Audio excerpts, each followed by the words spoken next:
drawing and dancing. According to her, be honest, even others are not, may not. Ladies and gentlemen, our Mr. and Miss Elementary first runners-up, Bon Gabriel C. Lutaw and Chelsea Ryan Labason. A round of applause, please.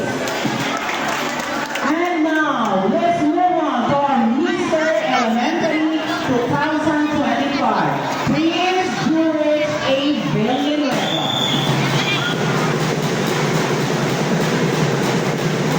He is a grade 5 sincerity learner under the advisory of Sir Walter P. Dinavista. He was born on April 24, 2014. He is a son of proud parents Renju Villanueva and Michael Alberto. He wants to be a policeman someday. He likes watching TV and reading books. According to him, education is the most powerful weapon which you can use to change the world. And now, our Miss Elementary 2025, Cassandra Marie Loro.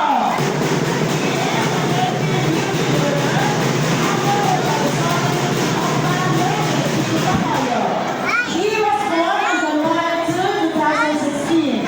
She is a daughter of our parents, Juliet Sally Loro and Monica Loro. She wants to be a doctor someday. According to her, with God, all things are possible. Ladies and gentlemen, our Mr. and Miss Elementary 2025, Prince Juris A. Villanueva and Cassandra Marie P. Loro. A round of applause, please. Sash Bearer, Enzo Brian L. Goro, and JC Johan P. Loro. A round of applause, please.